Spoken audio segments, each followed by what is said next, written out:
phenomenal. それでは早速全速前進 You wanna know what the weak point of a mech is? The fucking pilot.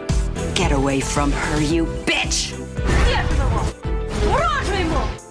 His papers say he was a raven. Protocol 3. A pattern blue!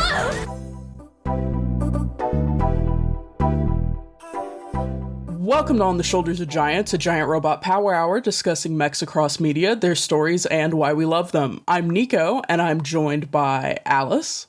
I engage you in a podcast discourse about Guy Neck's titty bounce. Do you withdraw or surrender? And Brian. Hold on, I'm just gonna roll the podcast really quick. That's a 1. I have to log off, sorry. Shit. Bye. Crit failed the pod. This time around, I'm looking like Socrates in the forum, me and all the people who are trying to figure out how to emulate a Jenga tower using dice. It's Niko's Mechnáge-à-Trois. Let's launch into it. Having fun isn't hard when you've got a library card. Having fun isn't hard when you've got a library card. Oh, finally, the French Revolution has hit the podcast. Viva la France! I did do the main dice format of Jenga, and I definitely don't think it evokes the vibe of Jenga, but it worked to play the game. You know what So- evokes the vibe of Jenga? The Jenga tower that I used. But we'll get I into don't it. have one. I should have walked to the barcade across the street and used the giant Jenga in their back alley. Just with my laptop, While like journaling. Yeah, I'm just, based on my experience, a 4 to 5 hour experience of you just like type in silence and then pulling one block. Yeah, type. And then there appears to be a difference between me pulling a block like normal and then me pulling a block and actually setting it on a different table. I love games. All right, y'all. Welcome to the Mechnáge-à-Trois. This is a new format we're doing this year. I was like, y'all, I want to cover more short form indie tabletop role playing games, and they're like our coverage of Chasing the Ace, right? And I'm like, yeah, but with more games so that we don't just go insane and start doing an RPF based And a podcast. Podcasts have different diets, and our podcast is used to a very rich and diverse diet, and we have so much anime on the docket this year that we really needed to introduce some like leafy greens into the mix. You have to support the biome of your podcast with healthy inductions of non-anime content, because that's really fatty. The acidic content of anime. It'll kill you if Char Aznable doesn't first. Yeah. So yeah, this is a new format we're doing. So we're going to be covering 3 short form indie tabletop role playing games, which we'll discuss the production history of, their format, their design and writing. And then in lieu of our usual trivia game, we'll walk through one of them. In this case, one that we've all played with various Jenga towers in our lives. And and we'll use it. We're still not really gonna, I mean, we've discussed this before on the show. Rating tabletop role-playing games is quite hard. And I couldn't think of a way to do it that would be productive in the sense of, like, these are all indie projects. I don't personally feel like going, this was a 4, whatever, you know? And most of the time, too, it's like the stuff that we do get to see of a mech is going to be like, like 9 different people drawing a bunch of different stuff. And so it's just really hard to like nail down a specific sensibility. So yeah, instead of that, we're going to be subbing in discussions of the play. For some of the shorter games, we'll be subbing in a little bit of actual play. I'm calling that our time in the simulator. But yeah, it's going to be a good mix of different stuff. And these are, where possible, I'm going to mention where you can find other actual play. So you can check them out. Obviously, we're going to be majorly promoting our homies over at Follow the Leader. But, you know, there are some other places for it, too. We'll see how you like the possibility space. A lot of these are extremely affordable. And some of them you may already own if you, again, like we joke every time we do anything that's on itch.io. If you've supported a social cause over the last 10 years, you may have some of these. One or two, yeah. Yeah. So today, the 3 games we've invited into our podcasting boudoir are... Ooh. I couldn't think of a better way. When I talk about my Chevalier mech, this is going to be really disturbing. Anyway. It's in your boudoir. But the 3 games we have this Where's time are Mobile Frame Zero Firebrands, Live, Love, Die, Remember, and Chevalier. Hey, it's Brian here in the break, just popping in to say, you look good tonight. I really like the way your chassis is reflecting the moonlight on one side and the firelight on the other. Anyway, because we're a podcast that talks about a lot of visual material, Alice works pretty hard on cataloging that stuff on our website, where each episode gets a page absolutely bursting with photos. So check those out if you feel like it would enhance your experience, because it will. OSG has an obligation-free tip jar at ko-fi.com/osgpod. We recently made a 4-part Ghost in the Shell actual play series we were able to commission a score for because of the Ko-fi, so it all goes back into our big game machine. Seriously, listen to that immediately if you haven't listened to that yet. I stream on Twitch, usually on Sundays, and sometimes with my co-hosts. Check that out at twitch.tv/OSG_pod. Right now, I am trying to clear my way through the PlayStation 1 Pope Mecha Classic Vanguard Bandits. That's it. Looking at you adoringly from inside the 6 gigaton shell screaming through the cosmos, and back to the show.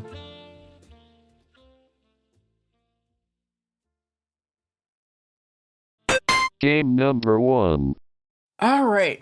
So yeah, obviously I'm just going to go through these in the order that I presented them. And the first game that I brought in for us was Mobile Frame Zero Firebrands. It's kind of storied. I think it's going to be one of the more well-known ones we discuss. It's by D. Vincent Baker and Magui Baker. This is one of the better known GM-less or story games.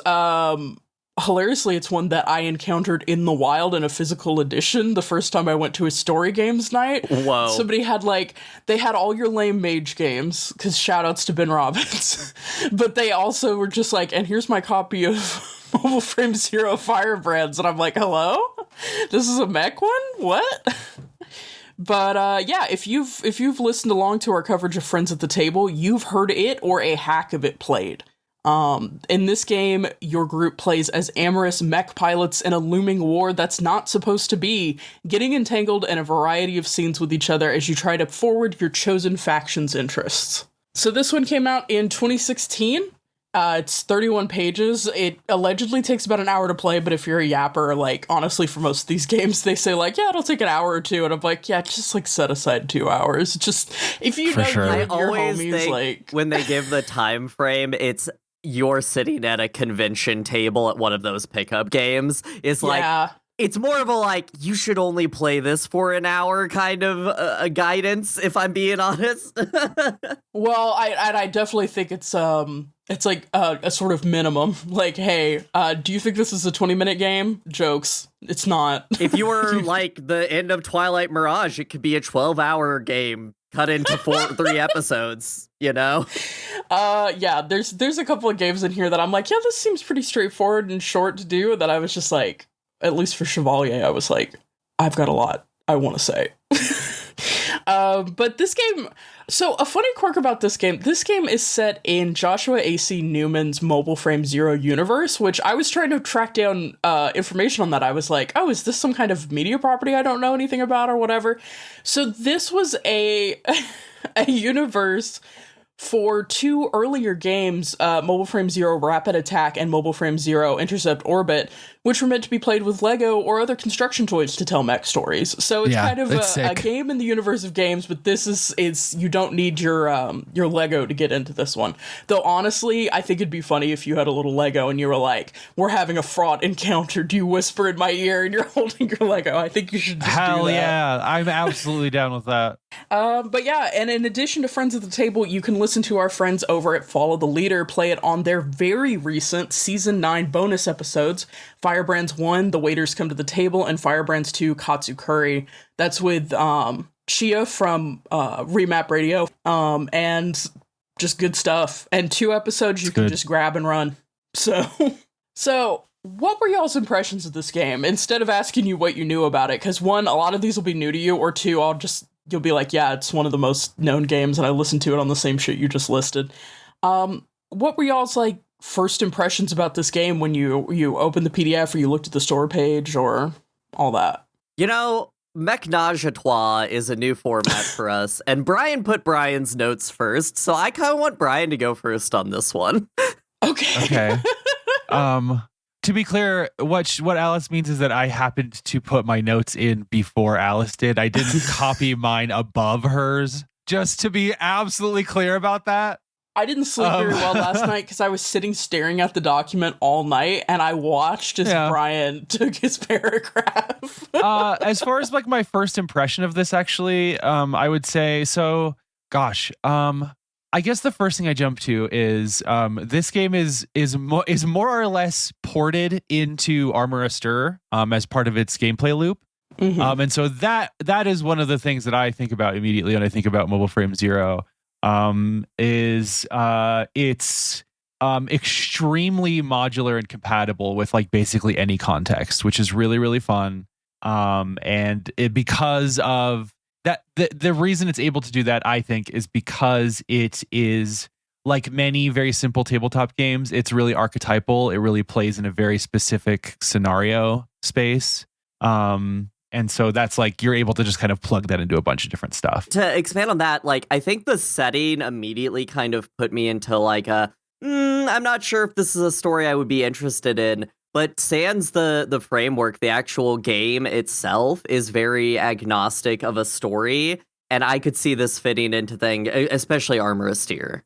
I took extensive notes on the setting, and then I realized I like the stuff they put in here, but I realized I was like, none of the things I care about in the game are actually the setting. I don't know why I wrote so much about this. Like, I just wrote down here, oh man, I love the Red Faction video games. I'm glad they finally made a game about it. I will say I did repeatedly read landowners as land mowers, and I was like, oh, it's lawnmower men. Real Avatar story, real Pandora vibes, you know? Guy who's only ever seen Avatar. I'm getting real Avatar vibes. Soggy James has shooters. Soggy James sounds like a Raleigh in Lancer, if I'm being honest. Yeah, Soggy James. I always find it's interesting when I approach a tabletop role-playing game to what extent they forward their own story for the gameplay rules, like to what extent the setting is presented as like integral. And I think it can be really interesting in terms of, I think about something like Stars Without Number, where it's kind of history of the Scream and specific things that happen to psychics are important if you're going to play a psychic, and it can be tied into the rules and everything. And I also think about things like Cyberpunk Red, where the PDF, I would say, is 75% just like short stories. And you're like having to find the rules in between all of this stuff. And you're like, man, this is too much. And with short games, there's an economy here that I think you could be more successful or less successful. I think this is an interesting contrast to Chevalier, which we'll get to at the end here, in terms of like, Firebrands lays out its setting, and then its questions and prompts can be kind of setting agnostic, as we've discussed, whereas Chevalier had a funny experience where it didn't really give you any setting details, and then I got to a question that was like, hey, this is happening to Earth, and I'm like, is it? I didn't realize this was happening. I was caught off guard by some of the prompts, so. Something I think it does do is, games like this are good at giving you just enough if you aren't I like to say, like, there are some people who come to TTRPGs like this with a very improv background. Like, those of us who know when you're at a table, you can just say anything, and the GM will tell you if, no, that makes no sense for your character to do, but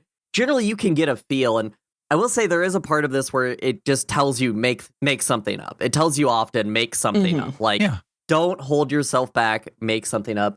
but it also gives you enough framework for the factions to give you like if you were to apply this to any other world, you could transpose that pretty easily. Like, you need 3 factions, but the 3 factions that it gives us are fun. Like, I want to talk about this game as it's written, which is to say that the world that it builds is a frontier world on the brink of war in small-scale conflict, and it does a lot to evoke that in its questions, but also in what it calls the mobile frames.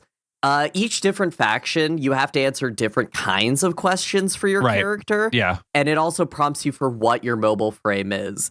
And it doesn't do a lot. So, like, for the Bantreish, it just says, you probably have a mobile frame chub. Never tells you what that is. You just have to, in my mind, I know what a chub is. And when you get to the PMC jackasses, it's like, you probably pilot an Osprey that's a mass-produced unit. And I'm like, okay, this is evoking things to me, right? I can fill in the blanks. Yeah, the language they use is really deliberate, and I think that's really good. I think that like the names they do just throw out random names and they don't explain what they are, but they're very evocative words that if you're they are in some ways they are both assuming that you're coming to this game as someone who's in the mecha space. So like Osprey, the words Osprey and Chub, like coming from someone who plays like a lot of Lancer or something like that immediately puts an image or at least a shape in your mind, right? Oh, I can see the shape of a chub right now. Yo, we're professionals. I'm sure you can. But yeah, I agree. I think it is very I like that it has the option. Like I generally tend to stay away from established worlds in games. Like if a game has a world to it, I generally tend to just peel that away and apply my own thing to it. That's just the way my brain works.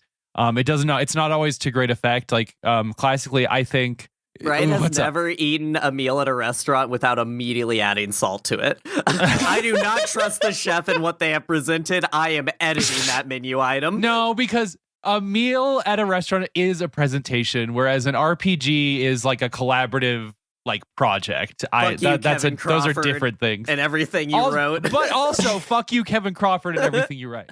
Wow, some strong stances for a guy who's not in the show. I think this fits that really well to be like, you can peel this off so easily. It's so thin.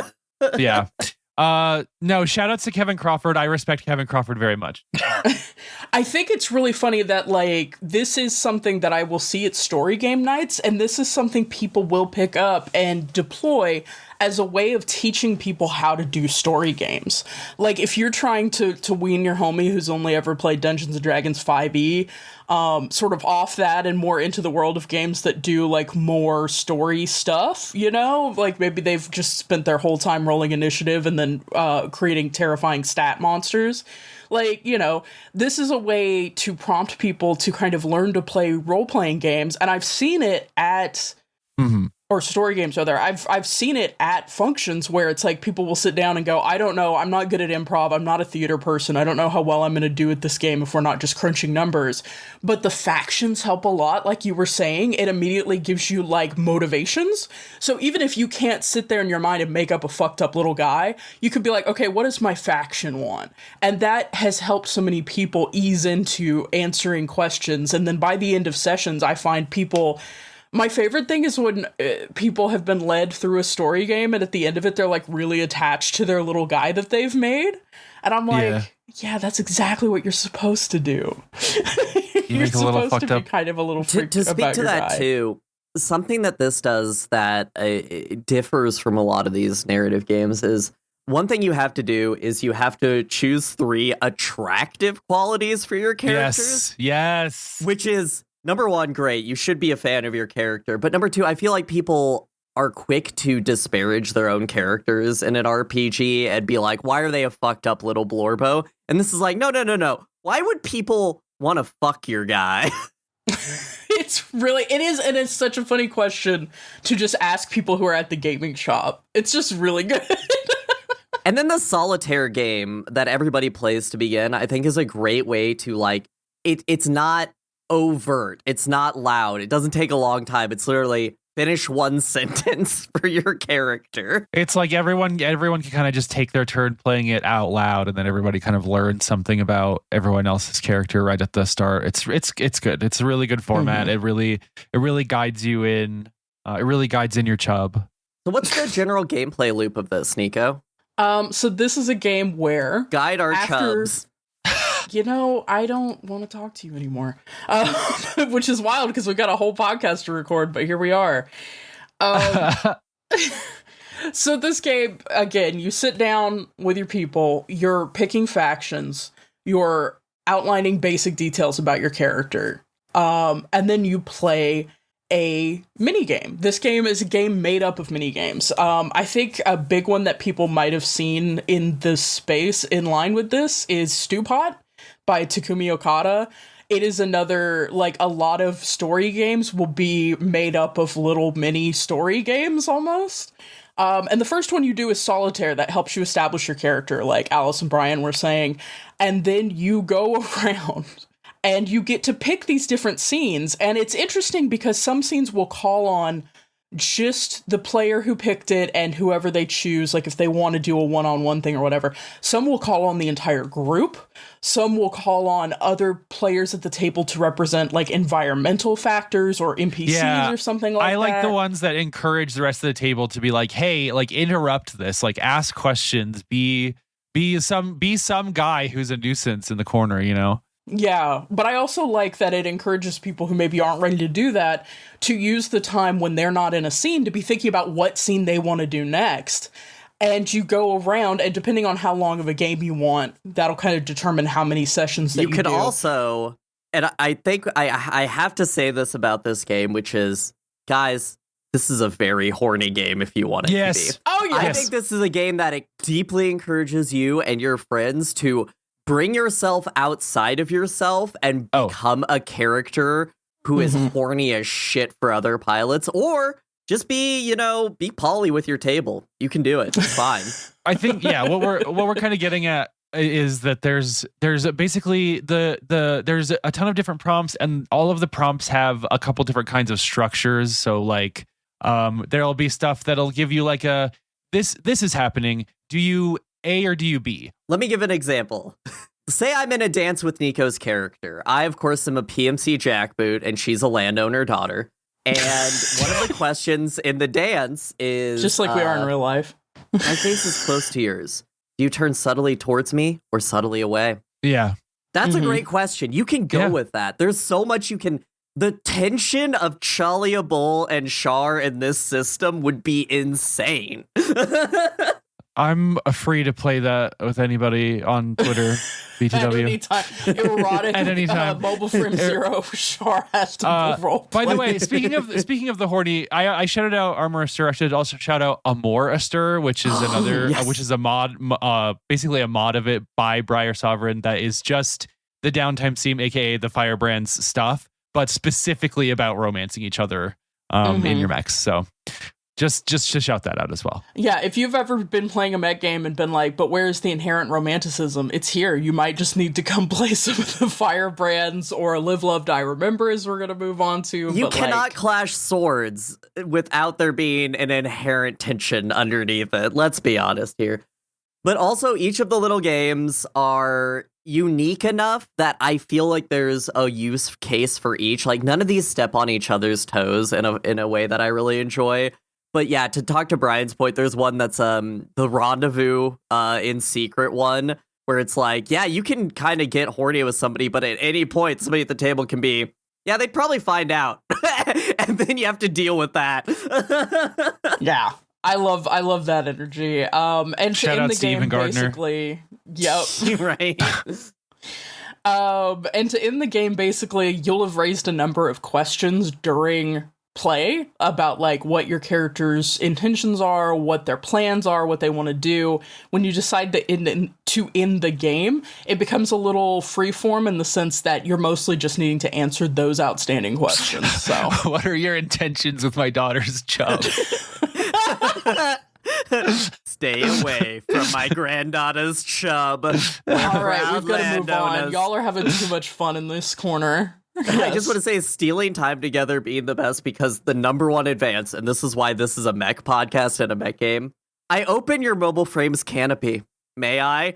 Gayest shit you can do in any mech combat is open your canopy for another. Absolutely, as established in Heaven Will Be Mine. Yep, Heaven Will Be Mine. When you do those maneuvers, it's the horniest shit on earth. Just about to say. Game number 2. All right, the second game in our Mechnáge-à-Trois is... All you need is I'm kill. just going to keep saying it until I feel really normal. It is All You Need Is Kill. Surprise, we're reading the book again in the middle of this Live, one. die, repeat. It's not Live, Die, Repeat. It is Live, Love, Die, Remember. This is a GM-less game that can be played solo or with up to 4 players, which gives it kind of a nice flexibility. It was written by Ray Cox with design by Finba Neal. In this game, you play as a mech with a sentient AI who's fallen in love with your pilot, and you must make a final choice on what should be, I put satisfied, on what should be sacrificed to complete your mission if you're willing to part now hold with on. anything at all.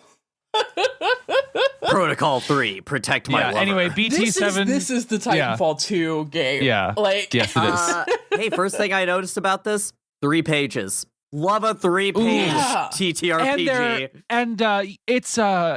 It's simple and it's concise and the layout is simple and Layout's concise and the perfect. font is good. It's a great PDF. Love I this will PDF. say the 3 that I picked this time are good. Like, if you're looking to make a small game and you're like, oh god, I can't hire anyone for layout, what should it look like? These are all laid out really nicely. I have a major complaint about Chevalier, but we'll get there. But otherwise, yes. Yeah. Me too. We'll talk about it. I think I have the same one. We're Okay. about to blow this shit wide open. We're about to blow up Chevalier's spot. Fuck you. You're having a print run? Fuck you. Anyway, live, love, But, die, repeat. Live, Sorry, love, die, live, love, remember. die, Love, remember. live, die, remember. What? Love Live. Yeah, is that where in the Love Live canon? Is this before Sunshine or is this where does this land in? Where does Where's it relate Maki? I to- keep looking for Maki. Where is she? How does it relate to Sensuality Noir? But no, so this game was published in 2019 as part of the Emotional Mecha Game Jam. I won't lie, you're going to be seeing a lot of entries from this jam in the future because it's extremely our bullshit. This What? game, you noted that it was short. This game jam called for short games of 1 to 4 pages.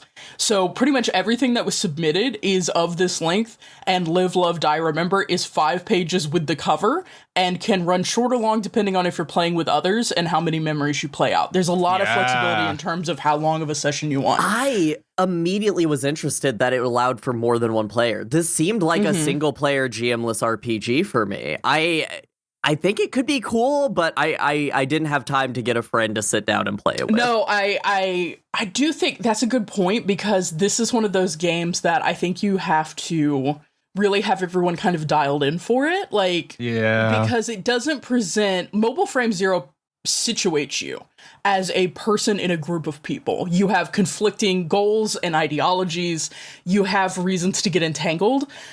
This game positions you as mechs and then doesn't like force you to position yourselves as in opposition to each other, as members of the same team. This Yeah. really would take a group who want to come up with why you are telling the story as a group. But I think it could be a cool approach, especially like, you know, if you are playing a squad where you've all been mechs who fall in love with your pilot. I think that'd be fun. Something I think is interesting about the world build, because there is world building built into this. It's part of the like choices you can make. This isn't a roll of dice and choose from a list. It's here's 6 options, choose one, right? And I think it's interesting that the questions are from the perspective of the AI mech. What were you built for, AI mech? When you first met your pilot, what about them seized your attention? Those are great questions. Like, I love getting into the mindset of my giant robot. It's kind of like a one-sided, like different angle approach to random access histories in a way that I really like enjoyed. They evoke the same like sentiment, which is something I really enjoy. Yeah, and I mean, there are prompts in here that are so evocative. I really like one of them is how they spoke of you when they thought you weren't listening. Yes. And when you met their family in winter, which suggests like a holiday episode, which is incredible. I was screaming at my 4-story tall mech in my mind being invited to family Christmas because my family knows I'm down bad for them. Bravern energy. Bravern Immediate Bravern energy. Full-size mech parked in the driveway. Big dining room, big bay windows, and the entire window is just Bravern's face. He's just looking in. And it's Bravern at one end of the table, and it's your dad at the other. It sucks that Smith became human at the end. I think he should have stayed a robot. They should have stayed that. They should have. Real If you Beauty and get the your Beast mech problem. boyfriend a gunpla of himself for Christmas, is that like narcissistic or how does that work? It's narcissistic, but it's also like that's very gay dude's energy, especially a white gay dude like Smith. Wait, did I show you guys that my harem got me a gunpla of myself for Christmas? No. What? Okay, interrupting the podcast for breaking news. What the fuck? Yeah, see? Oh my god! Oh. Alex just walked over with, what is that, a perfect grade? What is that? The high-grade Psycho Gundam Mark II from Zeta Gundam. We're always saying, you know, when I think of the Psycho in my life, I do think of Alice. Thanks. Alice said, "I'll always love you, but I become a different person when I pilot the Psycho Gundam." I don't have a frame of reference for this, but Alice's face was so transcendent. Give it 2 weeks, and you'll. I promise that was really funny. This entire year is y'all gonna be cracking Gundam jokes 2 weeks before I understand them. Yeah. Anyway, you go through different questions like this, relive the memories, and then you make your choice, which is, do I Protocol 3 the pilot? Yeah, bruh. It's oof. I wasn't ready to I wasn't ready for that. I read this right after I played my Chevalier game, and I was not ready for that smoke. I was like, I can't even think about this right now. But one thing I did think about when I was reading through Live, Die, Repeat, Live, Love, Live, is I'm becoming. We have probably like 3 or 4 of these episodes planned out for this year, and I'm already slowly becoming vaguely convinced of like a grand unified theory of journaling games, by which I mean I believe that there is a chain of journaling games you can do one after the other and have a really good time. Well, that like, sounded better in my head. The same character through all of them. The same character through a bunch of different journaling games. Yeah, I think you could, especially because I mean, it's worth talking about. We'll touch on it with Chevalier. Like, these games are built on. Some of them are built on different, kind of almost reused open license frameworks, the way we've talked before about Powered by the Apocalypse, which, by the way, you can only use dice the so many names ways. of the bakers from Firebrands, it's probably because you've played a Powered by the Apocalypse game. They wrote Apocalypse World. And yeah. Just to speak on RPGs broadly and the economy of tabletop RPGs, speak on that.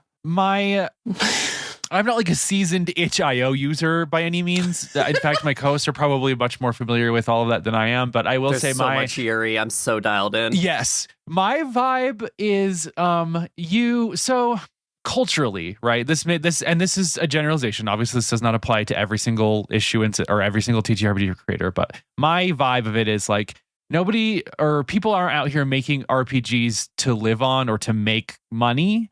They're doing it because they enjoy playing them. They do that because they enjoy making them. And like, yes, you can pay them. You can, and you should, by the way, you should. I generally try to pay like double asking price for a lot of RPGs on itch.io. And that's because I don't buy them very often, to be clear. But when I do, I drink Dos Equis. And oh my God. But what I'm trying to say is, I think there's an open source culture in the like RPG noosphere. Yep. I think it's okay generally to sort of crossfade things and play with things, and like it's not like a Steam game. It's not like owning a DVD. Like, you know, people are generally, I think, very open to the idea of absolutely like taking things apart and putting them back together in different ways. Most RPG SRDs you'll read have a thing at the beginning saying like, hey, if you want to work something differently throughout this book, please just do it. These are just a guideline, basically. And so like, just in terms of like my unifying theory, like I think you can chop and screw a little bit with that too, but I don't know. I don't have the gas to like really cook on that. My thing on that is I agree with you, and I do think it's one of the beautiful things of the TTRPG sphere. I love it so much. Versus the board game sphere, which is everyone's trying to become a board game a great company. comparison. Everyone's trying to have their winner come out, right? And there is kind of a desperation to it versus like I think of Lancer a lot, which did get its own full episode. Check it out in our catalog. But that's one where it's like, it clicked with a lot of people, it filled a gap, and it's become a big thing. And like the Mastiff Press is like, it's a publishing group now. Like they're out there making stuff for this, but like at no point are they like precious about their identity. Like CompCon exists, right? CompCon's a great example. Yep. It's very much like, no, we are all playing this together and we can enjoy that. I don't know if you guys have been in the D&D space recently. I'm actively still in it because of who I am as a person. But like there was with that whole world Wizards of the Coast bullshit that they were trying to lock down their IP. Like not enough people quit D&D because of that, which I'm still a little upset about. But it's also like just talk about my personal life. I'm in real life D&D game. I've talked about it before. The person who is the DM of that is very much like the authorial texts of D&D dictate everything. Like we are on the Sword Coast, so everything that has that with it, we have to live by. And if we go outside of the realms of D&D, if we try and like change one rule, like people homebrew, sure, but like the way that you twist and turn with these systems is much more like, I think of Austin Walker being like, what if I just took two systems and just made them kiss? Yeah. And that's cool. You can do that. And people are like, hell yeah, make my RPGs kiss each other. And to be clear, like I do respect people who want to play like a game to roll the dice and like to do numbers stuff. And like I don't fault D&D players, like habitual D&D players at all.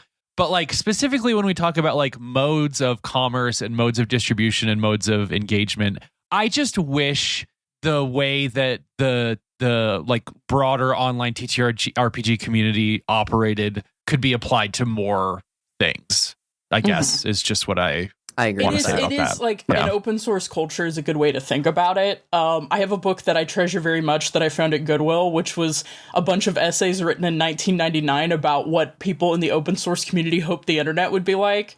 Whew, that one hurts sometimes. Dire. But it's my treasured book. But yeah, I think when things are working well, there's this energy of like, everybody pass around your $5 or $25, whatever. Absolutely buy things. Chevalier, of course, I'd mentioned, just got a print run because of sales that they were able to do. I love playing it. Yeah, yes. It was really great. Like, there's all sorts of ways you can support creators who do this, but I also love that there is, again, like I've mentioned a couple times, if you have supported a social justice cause in the last like 8 years, you probably have one of these games, because I think the TTRPG community on itch specifically is also really dialed into wanting to come together to help support good causes. Like you probably have Live, Love, Die, Remember if you supported TTRPGs for reproductive rights in 2022. Like there's all sorts of things in that community that are just like collaborative and like pro-social almost. I also want to I want to put my thought out there just because I want to say where I'm coming from with this which is I like TTRPGs because they give you bumper rails to do a thing, and playing within that sandbox and not going outside of it is pleasurable for me. So when I approach a TTRPG, like all three of these, I played them exactly as intended by the author, even though all of them have disclaimers that you can do kind of whatever you want. And that's just me being like, I want to know exactly how that author wanted me to feel playing their game. And it's harder for long run RPGs to do that because it can get kind of boring. But like with these, I think it's important sometimes in a TTRPG to take it at face value, because people do take time making these. Like even for a game jam, you have to like really think about like how it all works together. It's a big puzzle piece. That's a very valuable perspective. And you're absolutely right. That's but immediately totally wanted to twist and turn them right after, right? Yeah. But speaking of taking things at face value, what were y'all's first impressions on opening this PDF, looking at the store page, first looking at this game? As everyone opens the PDF and looks at the store page. Man, this is a TTRPG my friend Niko would have printed and mailed to me when she didn't have money to buy Christmas presents. And I wouldn't have been mad. That is 1 year I was out of money and I was good at stealing from my job. And so I printed a whole bunch of RPGs for my friends and mailed them to them. Hey, by the way, that's way oversimplifying it. She collated them, organized them, laminated them, cut them into shapes. Gave you notes on them. It was. I still have the stack kept separate from my other ones because it's so nice. Yeah, I evoked this earlier, but I think this PDF looks great. I think it's really well organized. Just my compliments. I especially over the last year, I have become someone who does this fucking a lot. So I really appreciate good stuff when I see it. I don't know. The title is a little hard, but yeah, I also said to myself, oh, anyone can make an RPG for essentially free is what I thought to myself. I was like, the cost he put into this is minimal. Yeah. But that's what I was going to say when you were talking earlier. Playing D&D, when I was playing D&D actively, I started writing a module that I was thinking about just releasing. And I felt so much pressure to be am I formatting this correctly? Do I have all of the stat blocks that everyone's going to want? Do I have this laid out in the way that'll make sense? Do I have enough stuff for the DM to read out loud? Do I have enough? When I started playing around with indie TTRPGs, you will encounter things that go, oh, I could just make a game. If I have an idea, I could just make a game, and I think that is always a net good. If you encounter something that makes you go, oh, I'm actually more qualified than I thought to make something cool. Yeah, you are. And you could release it, and people will enjoy it, and chop and screw it, and make it kiss another TTRPG. I love making it kiss another. By the way, we got 45 minutes in before mentioning this, so I'm proud of us, but people should listen to our holiday actual play bonus episodes. I don't think we've actually talked about those on the pod, proper. No, we haven't. But I did want to bring that up, especially in the context of making, chopping and screwing, making RPGs for free, because Ghost worked really, really hard on that Blade Runner wrap. And that, I think, wraps nicely into our discussion of the creators of that said, hey, please distinguish yourself, but yes, it's totally fine if you make a wrap for our system. And that's exactly the kind of thing I mean when I say I wish that mode of distribution and engagement could be applied to other things. Fucking Wizards of the Coast. Which choice did you guys make? I have to know. Which choice? Yeah, I didn't play this one through. Oh, I didn't make one. Yeah. I did, and we sacrificed peace to keep our love going. I could not quit her. Yeah. I'm sorry. Yeah. Me or my mech dying for this shitty war was not worth it in my run. I will say, I think in contrast, Chevalier, I think puts you in bad positions more. Yes. This game definitely was a little bit more. I really couldn't see myself choosing to sacrifice stuff unless I came up, again, this is where I think the only weakest part is if you're playing this multiplayer, you have to figure out your relationships to each other, because that might give you an impetus to make a different choice.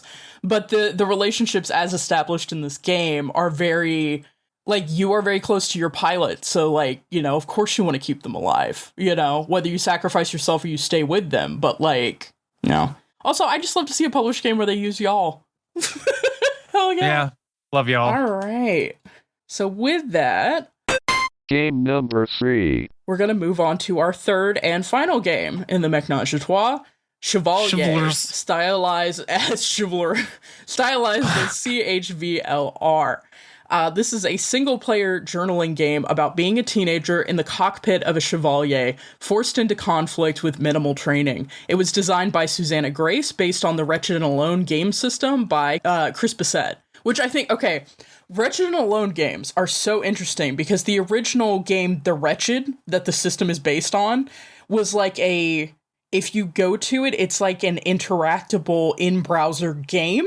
And then it has also become a TTRPG format that's very popular, which I think is fantastic. As the name might suggest, Wretched and Alone, there are a lot of different types of journaling games. Wretched and Alone is based on putting a guy through it. Wretched and Alone games tend to be a little bit bleak. Anyway, yeah, the original one is like basically the plot of Alien, right? Yeah. Yep. Yeah. So Chevalier isn't set in any particular universe or series, but is heavily in conversation with Gundam. Like, if you look at in the acknowledgements, they mention Ava, they mention Gundam, they mention a couple of other ones. Yeah, They but the also cover is mention- absolutely just Alice in a Gundam helmet, so... Hey, you'll never guess. When I opened this, I said, damn, I want an art print of that. Cause she be for real, for real? I do think it's really funny. There are other non-mech touchstones that they talk about. One of them is just Madoka, so that'll give you a little insight into how bad of a time you might be in for. Yeah. But yeah, I mean, this, I would say, arguably out of the ones that we looked at for this episode, is our most one-year pod entry. It's definitely worth a play by Gundam fans. And if you supported the TTRPG bundle for Palestine Children's Relief Fund or the California Fire Relief bundle, you own this. Again, hey, do you care about people? You may have cool RPGs to play. Yeah, but as I was saying, Wretched and Alone games are a style of game that are intended for journaling or prompting writing, and as such, there aren't a ton of actual plays of this, but the game page does feature a play example by Trooper SJP on Twitch, so you can literally go to the game page for Chevalier, and I think it's a linked video, and you can watch a gameplay of this that someone did, so... Yeah, I also... We're gonna put at least I wrote my... playthrough down and broken into a separate document that I think we're just going to put on the webpage for this if you want to check those out too. Yeah, I need to edit mine because it's a little rough and ready, but I am sitting at about 3,000 words. So we're not going to read that out on the podcast, but it will be accessible if you want to see those of us who I wrote wrote it down mine in my physical journal because I got into it. But yeah, I think all three of these will be on the web zone, as well as links to purchase and support the developers. Oh, absolutely. Yeah. I'm sorry. I'm just imagining, Alice, you know you have to scan your pages, right? You can't type it up and make it look nice. Not my handwriting. Nobody can see this handwriting. I want to see it. No. But yeah, I will say, so this game, what were your impressions? Obviously, you opened it, you saw the art. The writer also does a lot of art and design, so there's additional art in this book, but like, I thought that was really cool. For the most part, I think this book also this PDF also looks fantastic. I have one huge gripe, which is, yes, the symbols are on the backsplash of the prompts pages, but they really need a title at the beginning of each suite. That really annoyed me. And it's like, I didn't really have a problem getting to any information. Like, I was able to flip to things very quickly. I really wish it would just say clubs, though. Please, God. I had to write down a note that said, luckily, the bookmarks for the PDF say diamonds, battlefield, spades, the enemy. So I was able to just lean on that because that is at the bottom of each page. But the symbols... I love esoteric symbols. Please just put a title at the top that says, this is the section for Battlefield. I love esoteric symbols. Official stance of the OSG pod. We love esoteric symbols here. Through the first glance, I thought the introduction and the framework that they give you made me so interested. I'm going to read copy just because it's so good. Chevalier is a game about the terrible cost of war and the scars it leaves on those chosen to fight it. It is a game about violence, it is a game about fear, but most of all, it is a game about hope, its power, and its absence. And then it goes more into the detail, but I'm like, immediately mecha coded. We are in mechs. Holy shit, mech. It's really good. In the gameplay, you start, this is your first mission. It really does, having now seen the 0079 Gundam, it's going, hey... And I'm sure that this will be a pattern repeated throughout all of Gundam, but like, hey, you're a teenager, you're suddenly in a robot, and you're at war, and it kind of sucks. And it starts and positions you... No, that never happens again, actually. Amuro's the only one. It was just that one time, and it was kind of fucked up they did that to Amuro. Yeah, yeah. But yeah, it positions you as one, a rookie, but two, specifically like a teenager, but kind of like a child. Like you are brand new to this. And I will say my game went pretty long, so I kind of conceptualized the way I dated things. Everything took place over like 6 months, but I could conceptualize my character starting to seem like a hardened veteran, even though I think she maybe turned 18 by the end of this. Yeah, and so, yeah, the game makes you, has you start out by filling out kind of your pilot info card, and this is where, like, my first question comes to you. I alluded to this earlier. Chevalier doesn't have a page that's just like, here's the setting, but as you go through the prompts, it will say stuff that is just like, oh, this is kind of Gundam. Like, there's a colony drop prompt, and it will mention Earth specifically, and I just went ahead and adapted it, because, again, this game has a line in the beginning that's like, hey, if any of these prompts don't work, like, change them to your liking. I decided to play a character who was from Europa, and so it was like an interlunar conflict between things that were happening. So I just adapted it. So, like, I got the colony drop prompt, and I went, okay, somebody piloted one of the smaller moons of Jupiter into Europa. Yeah. Fuck me. Like, you know, like, it was very easy to adapt, but I thought it was really interesting that there isn't a setting page, and yet the prompts kind of point at a setting, and I struggled with that a little bit. I didn't, and here's why. I love Gundam. And so I immediately, just to get into it, I did a Gundam side story, which is, hey, the 1 year war was only 1 year. How many stories can we tell in it? It's a lot, guys. So I did so that. much trauma in this bad boy. Me slapping the top of the 1 year war. No, I did mine post 1 year war. Mine was during the era of the Titans, but I think that's cool. Some of the questions do like ground you in a way. I like that you're able to change those. Like, there's a lot about, like, destroying full buildings full of people, maybe full of people. And it's like, depending on the scope and scale, because in the intro, it is like, it could be aliens, too. And then it's like, but also we're on Earth. And it's like, okay, this is still kind of a human story at a certain point. We do need to talk about the coolest mechanic of this, which is the Jenga tower. I will get to the Jenga tower in just a second, but I love one of the first things it does is it presents you with like a blank ID card. There's a literal version in the back of the book. Like, there's a laid out ID card. You need to fill in your name, your age, gender, date of birth, which is interesting. So you immediately like put dates to things, which is going to be important later because they ask you to put dates and times to entries. Birthplace. So you immediately have to start thinking about, like, where am I going to set this?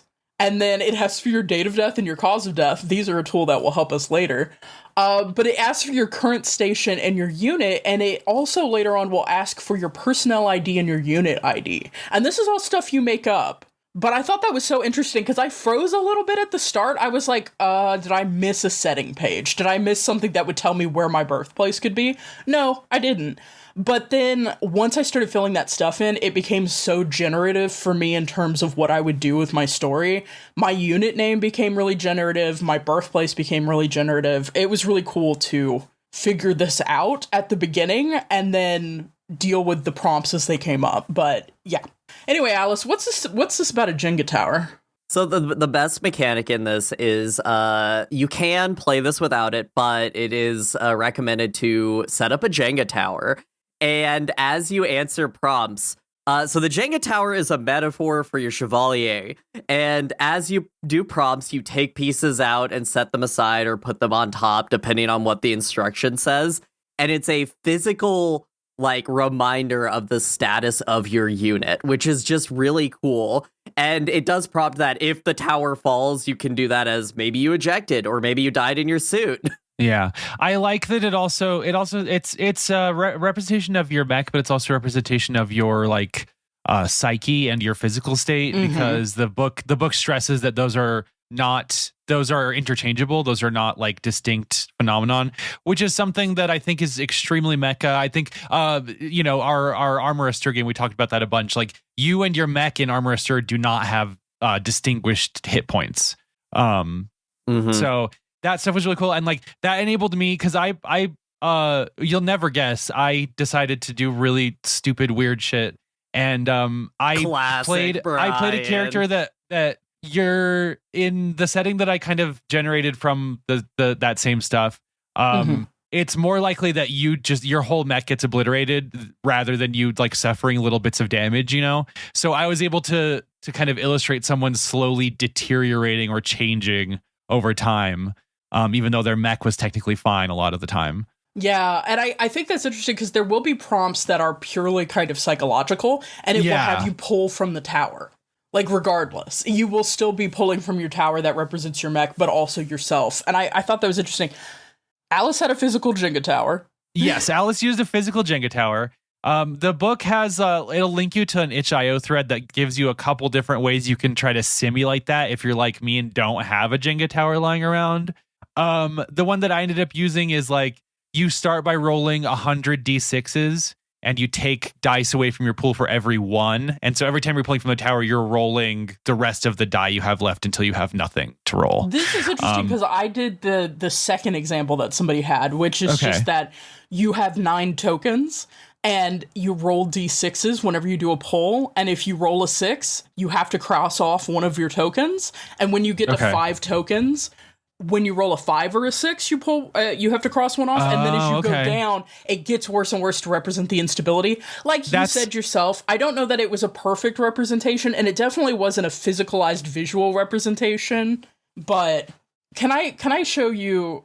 I have the saddest story ever told. Like If You Cry Every Time. I played this in Roll20, and so I used icons to check different stuff. This is a thing. One, it shows the exclamation marks. This will be on the website. The exclamation marks were damage to my suit. The tokens that you see there are progress towards a ceasefire. Man, I got really close. Oh yeah, I also got pretty close to a ceasefire. Yeah. But I was gonna say, the thing that you're doing is actually closer to a Jenga tower though, because like around the third time I did a pull from the tower prompt, I realized I was actually just rolling damage against an HP, which is fine. It still worked. I was still able to like generate like levity and like narrative gravity from that. But it's not the same as having that like slowly deteriorating like increasingly unstable situation. You know what I mean? Yeah, it can snowball, which is good. A photo of my Jenga tower will be on the website. So just a quick shout out. The reason I own a Jenga tower is because I also own a copy of Star Crossed, which is a wonderful game by Bully Pulpit Games to play with a romantic partner or non-romantic partner, but it is horny as fuck. So also, you can own a Jenga tower to play Jenga too. Just to be clear, like that's okay. Legally, I own a Jenga tower, and it's because I own the game Dread. You can't own a Jenga tower just to own a Jenga tower. Oh, okay. I did not play with it though, because when I played this game, I was playing late at night, and I was like, if I knock over a whole Jenga tower and wake up my partner, I'm gonna be killed in the street like a dog. I'm sorry, my mech was destroyed. My mech was destroyed. It's like, yeah, you're about to get fucking destroyed. But yeah, so this game, I would say out of the 3 we have here, this is the game that has the most kind of fiddly bits, so to speak. You need a deck of cards with jokers removed. Shout outs, I have the vintage Dragon Age 2 promotional deck of cards, so I was playing with that like, damn. Hey, Isabella. Anyway, you need 1 6-sided die, which I played, obviously, in Roll20. 1 tumbling block tower, and as we mentioned, there is a link in the PDF to like some alternative ways to do that. But yeah, you need 10 tokens because there is a point where you can unlock a mechanic that maybe you'll get to retire, or if you're me, you'll die like 4 days from retirement. There's a couple that want you to do tokens. Yeah, and then a way to record your entries. Some people like that play example that's on the Chevalier page was streamed on Twitch, so some people have done like streamed audio video kind of stuff.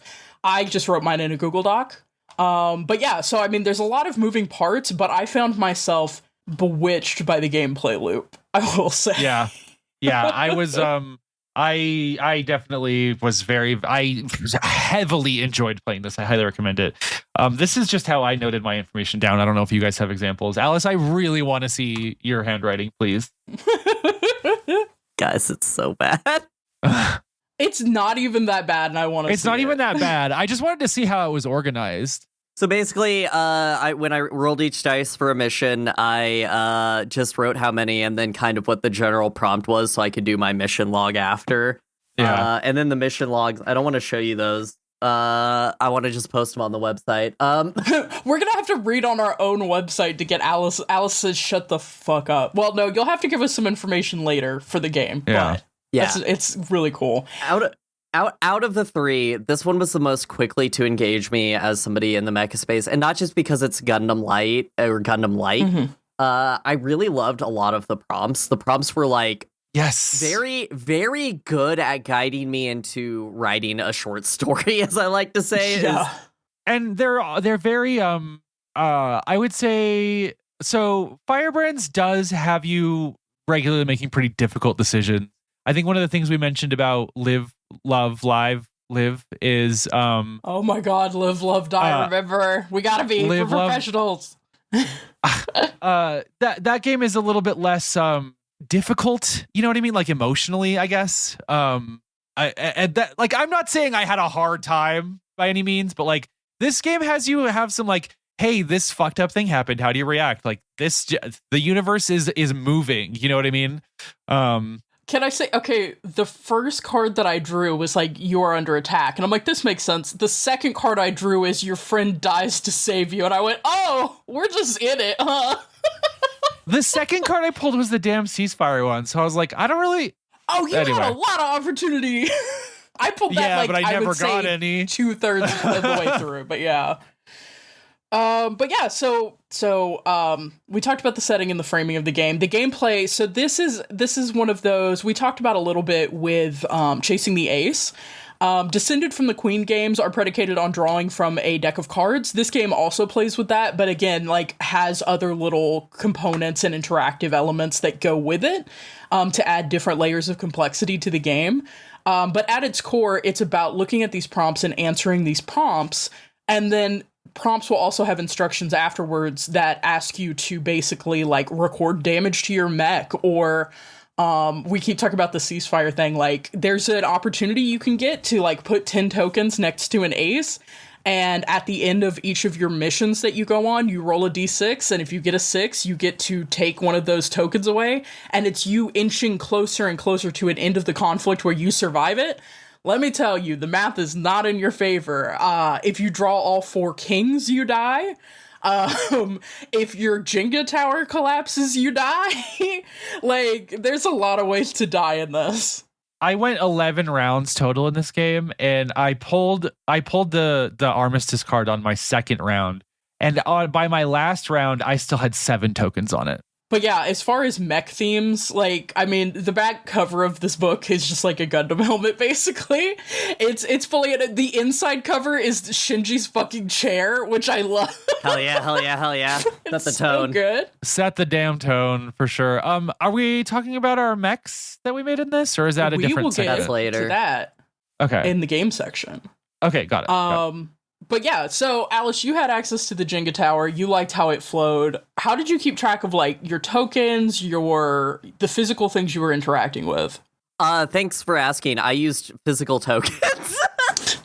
I basically set up the whole game next to me as I was writing down things, and it was very fun to actually place the physical tokens and just see how messy of a conflict I had gotten into by the end of this.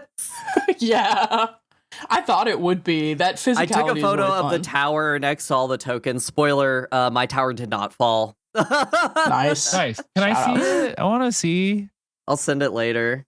I have my phone Alice down said, here. "Fuck you. You don't get to find out." Fuck you. But yeah, I like that about like a lot of games are, and I think especially post-COVID, a lot of games are now designed to be played like on Discord with your with your friends and things like that to use digital tools. But I love having physical options. And I full disclosure, I did start with a digital card deck, but it wasn't tracking well which cards I had pulled, and I was like, this is going to be so frustrating. So I just like ran out in the middle of the night and got my card deck and was like, okay, I know I've done this one, this one, this one, this one, this one. And then I just had my physical card deck and went from there. I used the Roll20 card deck and it was okay. I wish I have a physical deck of cards right here. I should have just used it. I despite being a millennial and like an information age girly, I really think there's something more meditative about doing things as these games are supposed to be meditative, right? So like I think you get a little bit more by doing things as analog as possible. Obviously, there's nothing I still was able to write a lot and have a really good time with entirely digital tools, but I kind of wish I had used the deck of cards. Not to be that person, but it did feel really good to use. Well, Brian, you'll have to come visit me, because not only do I have a deck of cards, obviously, as I've mentioned, I have a Jenga tower used exclusively for playing Dread and now this game. So you'll just have to come out here and ignore me for 4 to 5 hours and quietly journal next to me while playing Jenga by yourself. Done. All right, y'all. Parallel play. Yeah, parallel play. Just making loud as fuck noises with the Jenga tower. Total silence. I cry a little bit every so often, and then the Jenga tower falling in. And I look up from playing fucking Cyberpunk 2077 on my Steam Deck and go, "Oh, sorry, bud." Well, with that, we're gonna bring this section to a close. Final thoughts on our 3 games that we have here: Mobile Frame Zero Firebrands, Live, Love, Die, Remember, and Chevalier. Any final thoughts from y'all? If you have at least $1, you basically have no excuse to be bored ever. Just saying.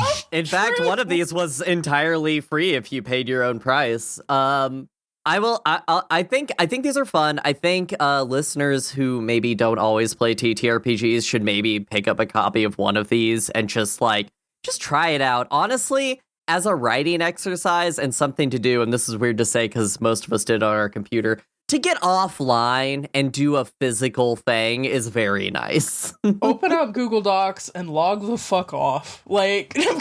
Open up Google Docs and that's the hard stance. Open up Google Docs and log the fuck off. But no, I get what you mean. I used to do a lot of digital detoxes. Y'all remember these? And I would just log off and just do puzzles. This is a good alternative if puzzles are not your bag. Print one of these out and just be later, homies, I've got to have all my little bits and roll some dice by myself. Yeah, at least with these, you have something you can look at and say, wow, this was fun, this is cool, this is fun to read. And with a puzzle, you get a wrinkled version of what was on the box. So we're coming for the life of puzzles. Fuck you. Your career's over. Puzzles. I did want to say, importantly, if you do want the print version of Chevalier, they are not selling it to U.S. clients, so you would have to use a shipping service like I did if you're in the U.S. Just as a heads up. But it is by the same company that does the Fallout game, so that's pretty cool. It just works. Yeah, I mean, it's really cool that a studio that's working with bigger IP is also and hey, here's Chevalier. Which we'll get into it after the break. I've leaned into the Frenchness. I'll be interested to hear if y'all did. I can't afford to buy Clair Obscur, so I just decided to play it within Chevalier, which is a thing you can do with TTRPGs. Yeah, the parry mechanic in Chevalier is wild. Why are my grippers always out?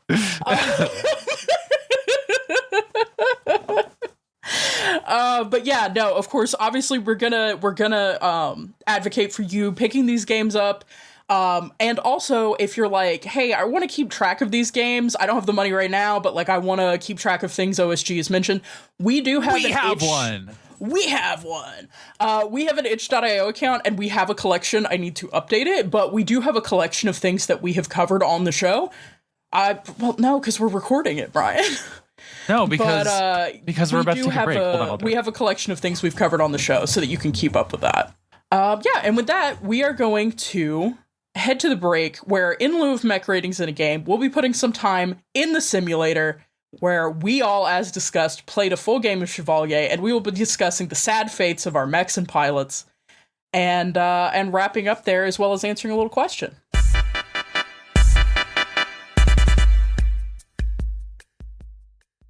Hey guys, Alice here. Thanks for listening to On the Shoulders of Giants. We're really happy you're here, but if you know anybody who might be interested, we'd love if you share our work with them. If you are enjoying what we're doing, maybe send us a message, or what would really help us out is if you leave a review online. Really, a lot of the algorithms will push people down if they don't have reviews, so it really helps if you just go and write something on the internet. Heck, we might even read one on the podcast if it's really nice and makes our hearts go doki doki. So if you could do that, maybe do it, and thanks again for listening. Now, back to the show.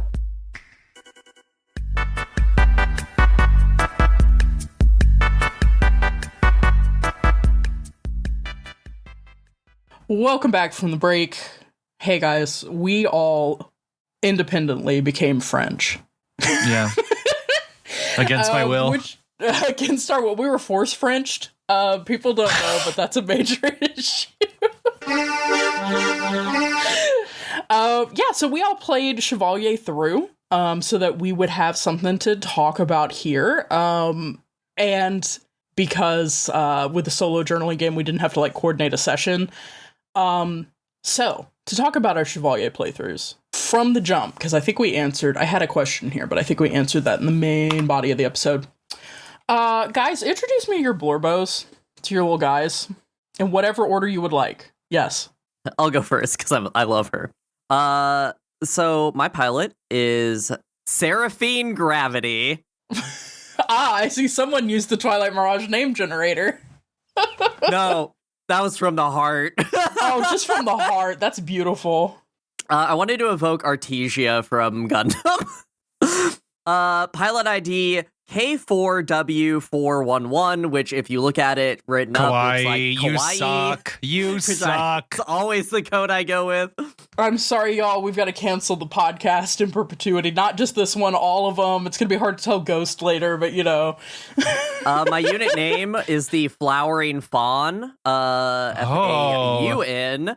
And my unit code is MX-22-Unit02, because I wanted to evoke Gundam heavily. Also, because I set this in the Universal Century. Yes, you did. That's my little girly. What's your mech like, though? Okay, so the Flowering Fawn, this is not gonna click for either of you, probably. Well, maybe Brian. You know when the Unicorn Gundam goes into Psycho mode? Yes.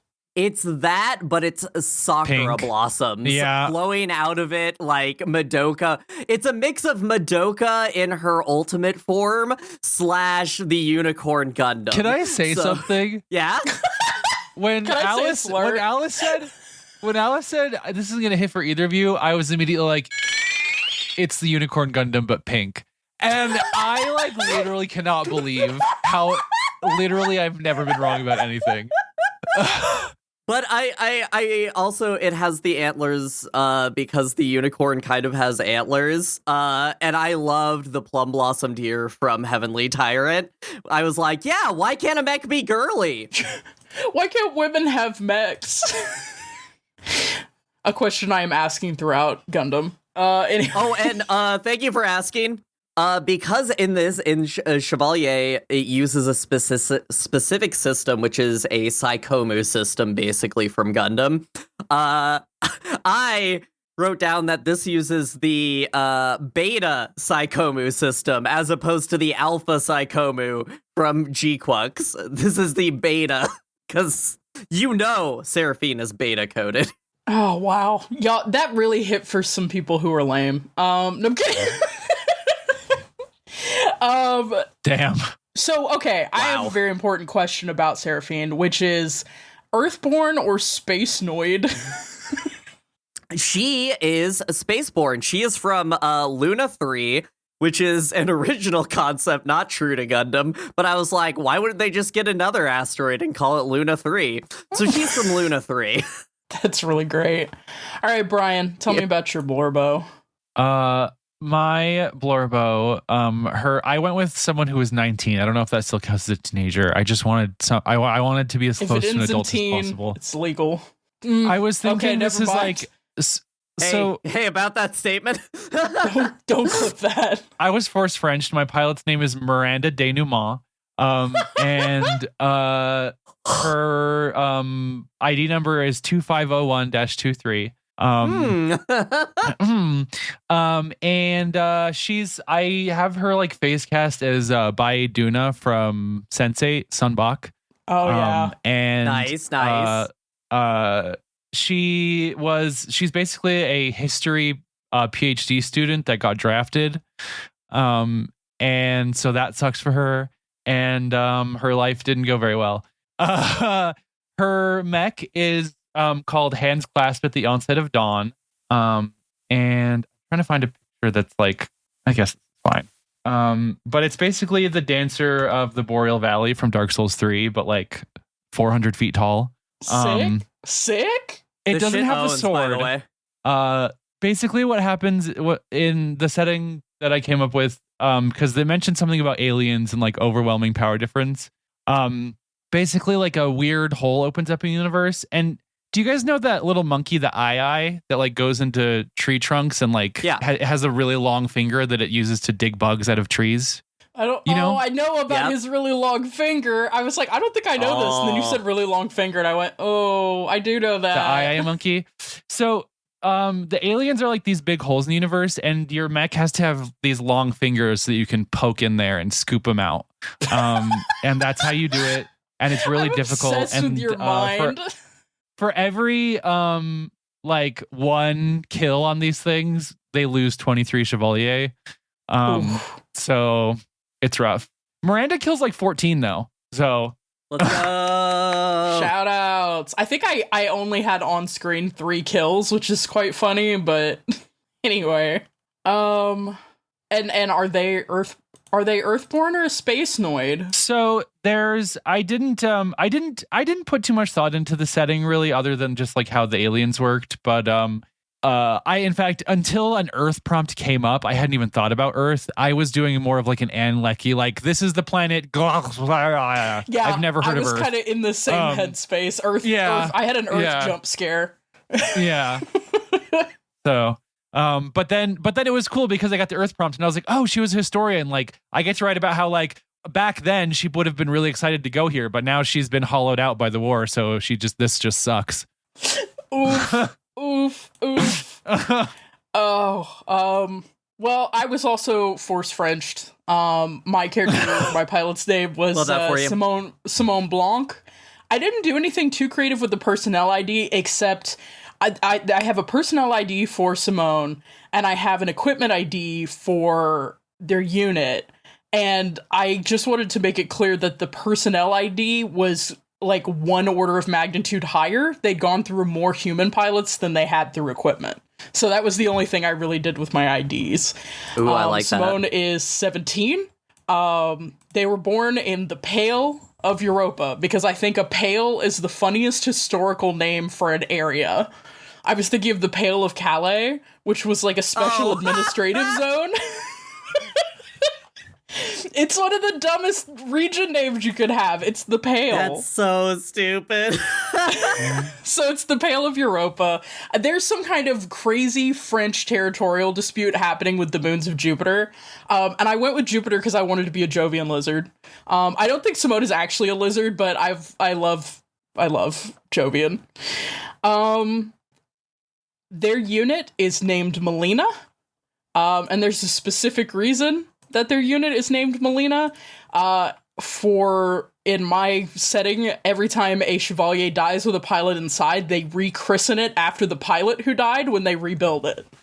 So that was what I meant when I said, like, filling out the pilot ID ended up being really generative for me, because I was like, well, what do I want to name this unit? Do I want to just give it a serial number? Do I want to... And I went, hey, wouldn't it be fucked up if you died in your mech and they're like, in honor of you, when we rebuild it, we will name it after you? So you end up with a chain of renamed mechs after dead children. Anyway, that's fun. Yeah, and so I kind of played mine out. I'm going to be so real with y'all. I kind of just went for English and French aggression as a territorial dispute in space. That's fair. And you did the War of the Roses, so fair. but in space? Well, so my side pilots Chevaliers, their side pilots Knights, which are spelled like knight, but 1 letter is missing. And, yeah, it's literally just like Anglo-Franco conflict. It's still going, everybody. Yes, we've got our miserable little Did you all die? I died, yes. Did you die or did you retire? I did not die. Seraphine lived, but she did lose the use of her legs. Holy shit. Due to the implant. Yeah. Sorry. I should say Miranda did not die, but due to like several problems that had to do with like things being fucked up about the mech, she can never leave her cockpit. So sort of living death of eternal war. Yeah. Normal stuff. So just Gundaming out, I've always loved the different non-military groups that use children as weapons. And so I wanted to come up with my own. So mine was she worked for the Artemis Foundation, which is just a spinoff of like the LaGrange Corporation, Anaheim Electronics, all those evil fuckers. And the war, it was a non-state entity war. So at no point were there state conflicts. These were corpo wars, which I feel like Gundam really tiptoes around the fact that everything is being pulled by giant corporate war machine entities. But that's what I wanted to focus on. Yeah. Well, yeah. We'll get into it. Yeah. I think Zeta has a lot to say about that. Yes, it does. Yeah, so, Brian, you said you didn't have a lot on the setting. Did you have an idea of, like, why the war was being fought and who the parties involved were? Yeah, so I was doing a little bit Voices of a Distant Star or Voices of a Distant Star or Heaven Will Be Mine, where it was just like big alien, they open these big holes and planets die. And that sucks. So we got to like stop that from happening because planets are good to live on. Brian, can I get a statement? Can I get a statement about the concept that the famous message from Elden Ring, Tri-Finger Butt Hole, is relevant to your entire setting? Yeah, I mean, hey, people are also writing that in Dark Souls 3, so I didn't know they had the vocabulary. I've only encountered it from Elden Ring. Anyway, sorry, that just occurred to me, and I was like, this is stupid. I've got to put it in the podcast. I don't know how old it was. It could have been a newer one, but I did see a Tri-Finger Butt Hole in Dark Souls 3 recently. So, yeah, and if you want to invade anyone in Dark Souls 3 and absolutely clown on them, Brian's been playing it, so. Yeah, and I do get clowned on literally every time I get invaded. I've never won one. So good.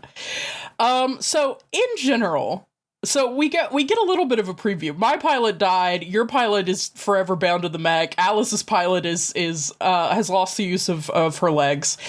In general, how'd things go for him? How quickly did the space madness set in? So to talk about the prompts, I think the first prompt really kind of set the tone for me, because my first prompt was I got the 7 of Hearts. Your friend is killed right in front of you. There was nothing you could have done to stop it, and all you could do is watch.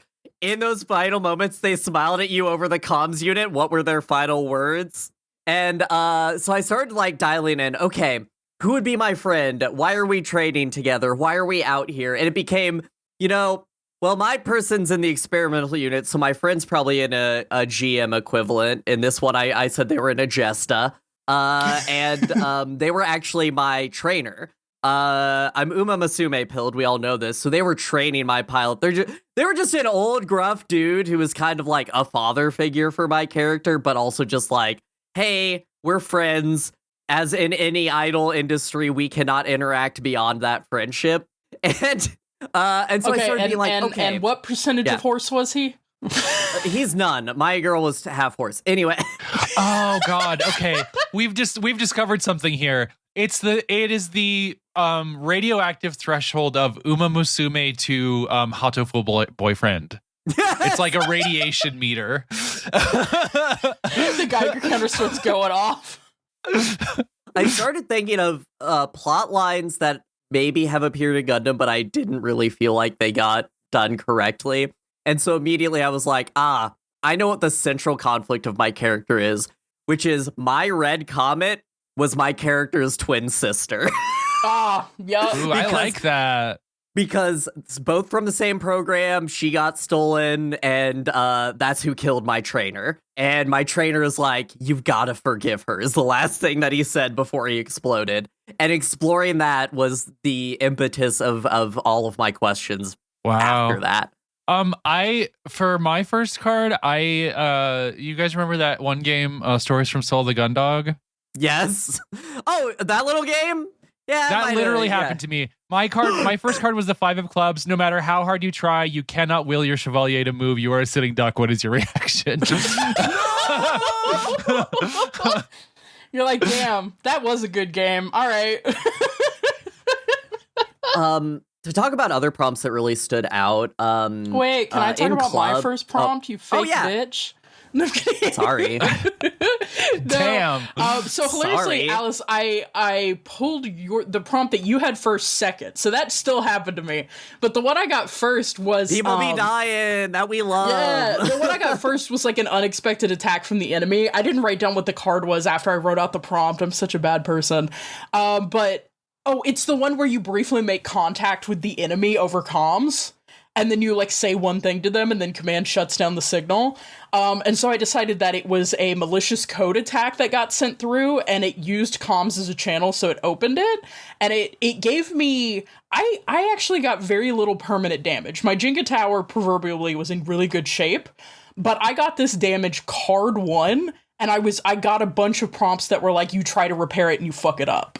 And so this damage became central to my playthrough of, like, the OS is fucked up from the word go. Oh, it was the OS? I was like, what's the damage? That's funny if it's software. It's OS and comms. I basically was envisioning, like, electronic warfare.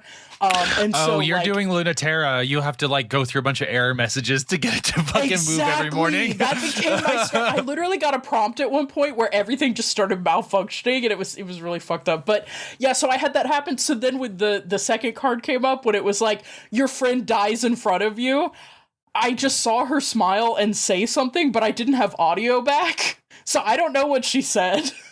This is also just your life, because not a single one of your computers is like at 100% operating capacity. Me doing the full Lunaterra I'm fine startup sequence every time I boot my Linux laptop and the drivers haven't worked out so that my fucking Wi-Fi card works. Oh my god. Every time, like, a dark PAL falls over the screen and dramatic music plays. But yeah, so with that general gist in mind, what were some of y'all's, like, standout prompts? Like, that made you go, oh shit, like, I know what direction this is going, or, like, you know, anything like that? I think what really is cool is how this structures missions as a set of prompts, because they inform each other so well. So one of the standout ones for me is I got the card that is like, oh, everybody has long extra patrols. Like, you are having to be on patrol for even longer, but we aren't hearing anything. Yeah. And then I immediately got the one that is the only place you feel comfortable is in the piece of your own cockpit, and you're just in there journaling on your own. Like, you don't leave your cockpit. Oh my god, journaling on your Nokia. My girl had a flip phone, not a Nokia, but it was very fun to visualize, like, as my character was feeling not like, because she was new type, right? Cyber new type. So you don't know what that means yet, Niko, but Brian does. Yes, Brian? How many charms were on the flip phone? Hi, Brian here from OSG Thank Press. you for asking. One for every planet, plus one for Luna 3, her home. But yeah, I love the idea of her becoming more and more pulled away from those around her, and like, I love the story of, like, a Gundam pilot becoming disenfranchised because, wait a minute, I'm being used by the military-industrial complex. So those were standouts for me. And then I got, in the enemy, I got the ambush one. And just getting my machine fucked up from that ambush was really, like, fun to play through. There's a lot with that one. Yeah. That was the one that killed me, the King of Spades. Oh, wow. That was my last draw. And you know what was fucked up? The math stopped working out for me because I had gotten a lot of, like, so each round to determine how many of these prompts you pull, you roll a d6. So I got one round where I only pulled one card, but I also got a couple of rounds where I pulled 6 cards. So the math started to work against me, especially when I was like, I kept rolling 6s. So I was checking off the ceasefire track, but I was looking at the number of cards left, and I'm like, oh, it's just not gonna work out for me. I'm the guy who dies, like, 3 weeks before World War I ends. Like, I'm that guy. Shit. Brian, what in your universe, what is the fucked up phone situation? Because I had a fucked up phone situation in my universe, and I think it's funny that Alice had flip phones. I didn't think about phones too much. I think I probably had, I want the Nokia. I really want a Nokia. I was playing Snake. So I ended up going with, I had a funny thing happen, which is, well, it's It's not terribly funny, but I think as my 5th prompt, I got the colony drop. And so, like I said, I styled that as the enemy basically slung one of Jupiter's smaller subplanetary moons into Europa and just obliterated it. And so that prompt asks you, like, you are just trying to evacuate people. And it became thematic for me, but it also ended up setting up weird phone shit later. But if y'all don't mind, I'm just going to read this a little bit. Okay. Go for it. I will not linger on the collision contrived by the enemy between Europa and subplanetary moon Irene. More qualified people closer to the machineries which brought the doom of our home will make reports. I was ordered to take as many as I could fit in Chevalier Molina's cockpit to safety. I found a mother of 6 children. I could fit 4 children and the mother, or all the children. She told me it was okay to take all the children and her in the Chevalier's clasped palms. I do not know why I did it. I knew I could not make an airtight space for her. I knew she would die. But the children were quiet for the flight, with Molina's hands clasped in front of us, and I did not open them until all civilians were taken from the hangar. I should not have looked, but I did. Like, that became like a huge thematic thing for me. And then one of the next prompts I rolled was like, you see the luxury and excess of the elites or whatever. And so I was like, oh, this is a charity dinner to benefit the refugees of Europa. Those who were lost. That's cool. That's so cool, actually. Right? Like, the way that the prompts play off of each other is really cool.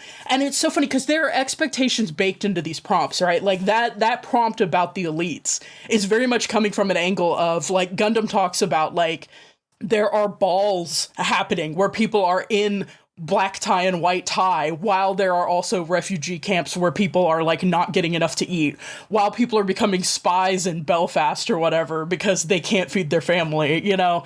And so the position of that prompt is very negative. But I decided to get weirdly Catholic coded with it since I was forced Frenched anyway. And so my character treated all of these extremely rich people as like kind saints. And one of them made a very generous offer to her. And this is where the weird fucked up phone shit is. I decided that we only had like World War I trench phones. So the barracks has like one phone. And they keep it on lockdown so that nobody like calls out to the enemy or whatever, or like makes unsolicited calls. So Europa blew up and my character had no idea about her family. And so this rich guy comes up and is like, is there anything I can do for you, sweetheart? And I'm like, yeah, I noticed you have a phone. Can I use that real quick to call my mom? And I called and no one picked up. Standing there with a rich guy with my World War I trench phone going, I suppose my mother is dead. Thank you, sir. And he was like, wow, that killed the vibe. Number one, I love that your character's internal dialogue in her logs is much more French. Mine is very I'm a 17-year-old girl going through it vibes. Very depresso I'm gonna espresso. be real with you. I was kind of pulling Joan of Arc energy. I wanted to pull in God in weird ways and like conceiving of the war as a holy mission. There's a couple times where I mentioned people collectively praying in the barracks and like saints and things like that. And so that really informed it. I think she came off much younger in my writing than she actually was because she's very like naive. There's a point at which she's like, everyone at dinner ate like birds, which must explain why there are food shortages for refugees. I guess they just don't eat that much here, so they can't feed us. And it's like, no, they're just wasteful. You don't know.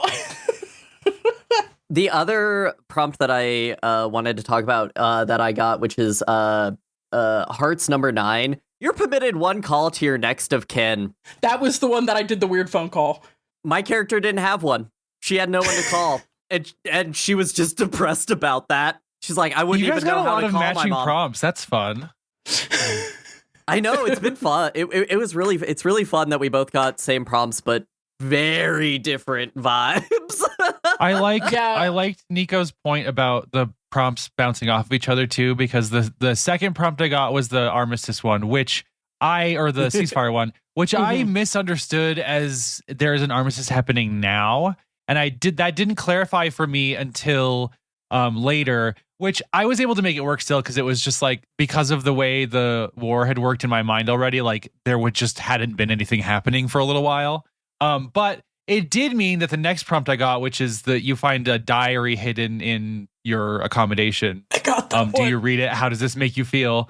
So she got to read it, and this dude that she like read about like died but got a kill, And the only thing she's done in the war so far is not move. And so she's like, I can't even feel proud to be alive at this point. Fuck. Yeah. Real soldier moments. Yeah.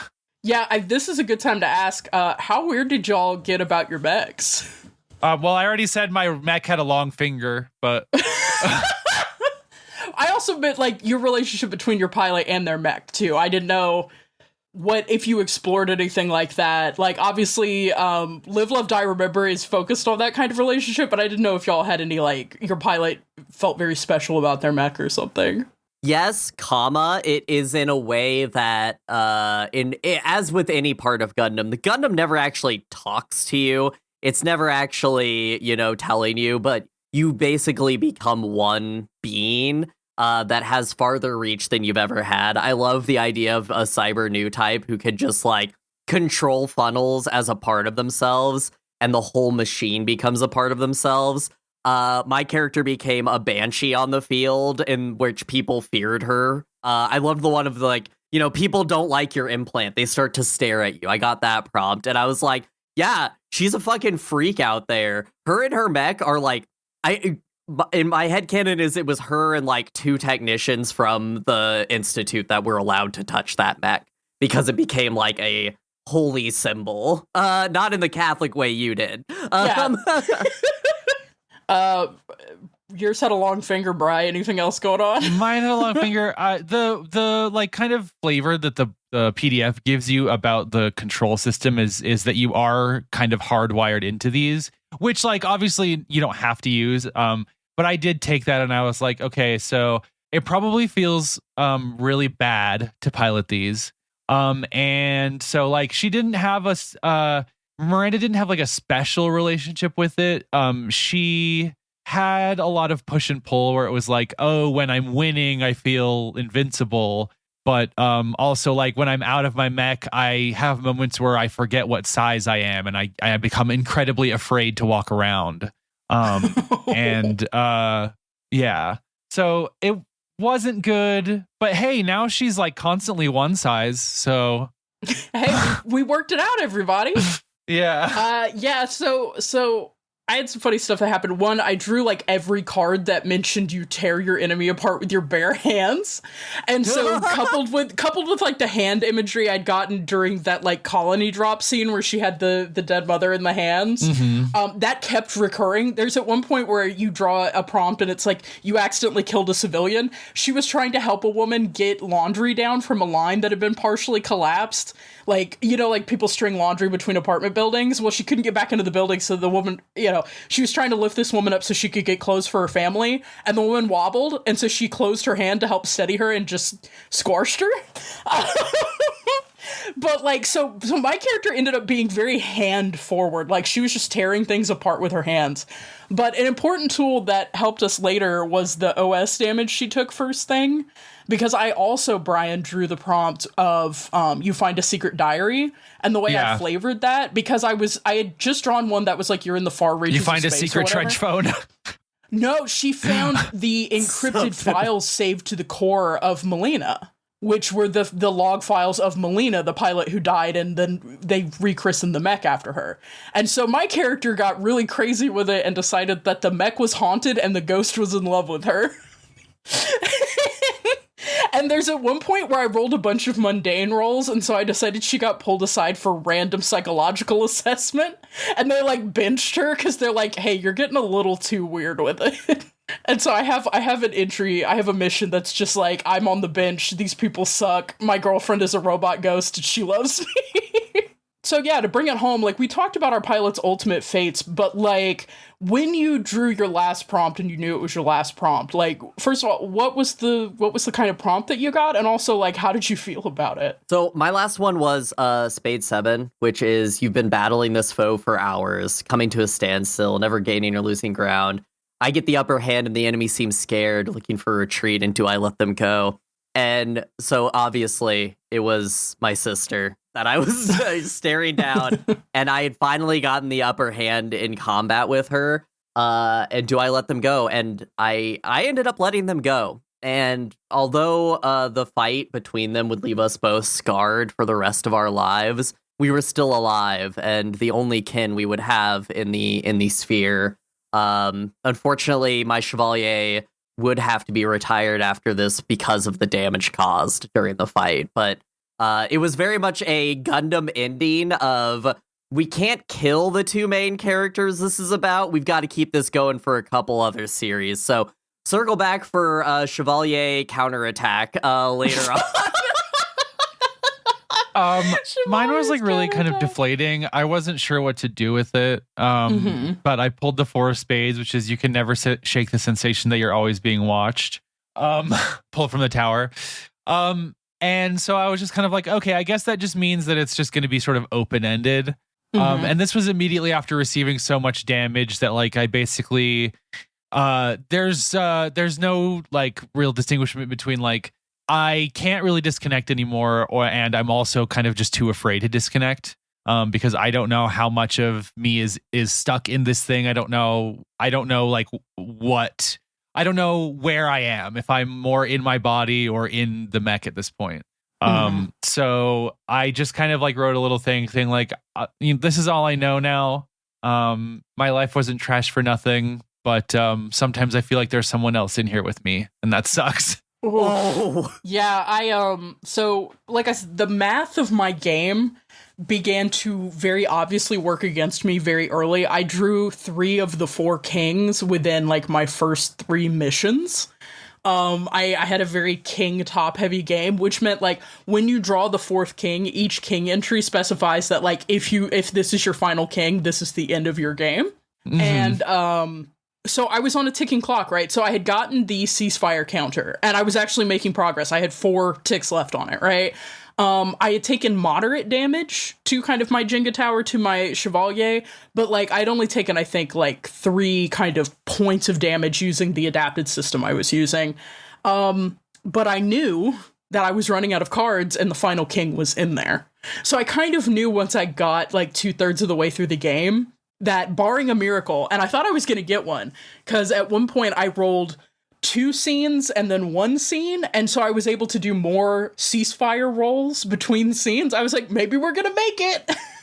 But eventually, the second to last card I pulled was ambushed by the enemy and killed.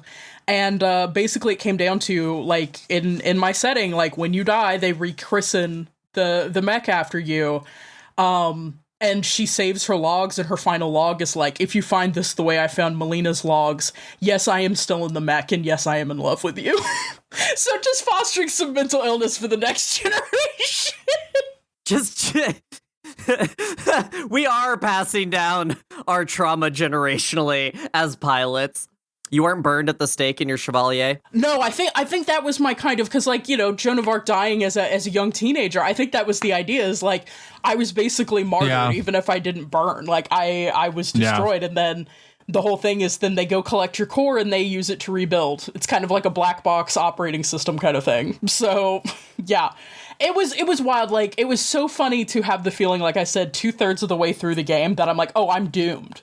I know I'm doomed. What do I do with this? And then, like, for you, Brian, it was, like, kind of deflationary, and then, Alice, you got to actually play out your rivalry thing with your twin sister and, like, have that bittersweet, but, like, you both survived. Congratulations to Seraphine on getting an emergency contact, by the way. That's the big accomplishment of your game. Finally, someone to call.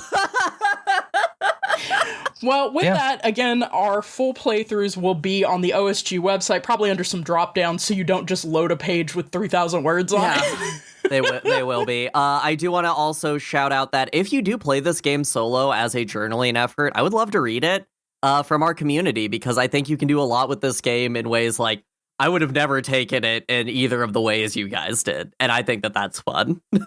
Post Chevalier playthroughs in the OSG Discord. Send Chevaliers. Put in like a thread so it doesn't spam it. No, just post. No, what is spam? No. Like, when does posting become spam? What are you supposed to use channels for? Me on a Discord. There's too much posting on this Discord. Can you guys sequester yourselves? That's me. I'm the worst person in the world. Well, y'all, we didn't have a game, but we are. Hey, the trench phone is ringing. pulls up Nokia and you hear 17 charms clanking against each other. They're all ceramic. It's loud. One of them's a bell because why not? So we received a message actually from Tumblr, but it was such a thoughtful question, and it immediately made both of my co-hosts go sicko mode. So I was like, we're gonna answer this on air. So Bri, do you want to read this one? Yeah. Let me. It's in the document. Oh, it's in the document. I was going to the. In both places. Niko posted it in both for ease of use. Me when I posted in both. Okay. Wink, my big finger. With my big finger. Stop. Parsley, Sage, Rosemary, Time Machine, which great name. I've seen that name around, and I just got it, and that's really good, actually. That's a good username. You should be proud of yourself. On your username. Parsley, Sage, Rosemary, Time Machine says, loving that you got to the Twilight Mirage, really enjoying your thoughts. Didn't get it together in time to send this for an email to the pod, but now that you've listened, what's all your fan OC divine / ship for the Divine Fleet if you have one? Immediately when I got this prompt, I said, I'm glad I got this in advance so I could come up with this. Yeah, I will say the moment this came into Tumblr, I was like ringing the big bell, banging a pan. I went, hey, start thinking about this now. So, Alice, what do you have for us? Who else is in the Divine Fleet? So my divine was the Divine Friendship, because I feel friendship as a concept is something that would be very interesting to shut the fuck up. Is something very interesting to engage with. And my divine ship is the Call Upon Us. The Call Upon Us is the easiest way I can describe it is a massive oil rig covered in cranes and tenders, a swarming just array of tender ships around it, because the divine ship Call Upon Us supports the other ships. It fixes people. You call on it in your time of need. The divine friendship answers unquestionably when those who would call it its friends need help. And the people on the divine ship live that through their life, which is one of the ships in the Divine Fleet is really about like mending stuff and reusing things. This one uses new things. It's like, oh, we are going to fabricate you things. Like, it's got one of those Lancer printers in it in case you need a new mech or a new frame. But that is my fan canon divine ship, is the Divine Friendship. We're here to help you change your tire. That's beautiful. Because when your friend calls and says, I've got a flat on the side of the road, and also I'm going through an existential crisis involving the concept of immortality and the divine cycle, and you say, bet I've got some Coors Banquet and I've got a tire jack, I will be at your place shortly. That's exactly what I would say to my friend Signet. Bri, what have you got for us? My divine is called the Divine Interpretation, and it is a huge book. This really big book that you gotta like you gotta have an apparatus to turn pages because it's so big. Like those really giant books they have in archives where it's like you've got an archivist standing next to it and you're like, dude, what the fuck? Yeah, but it's like the size of like a big room. Oh, like, nice. I neglected to kind of think of what the actual ship would look like.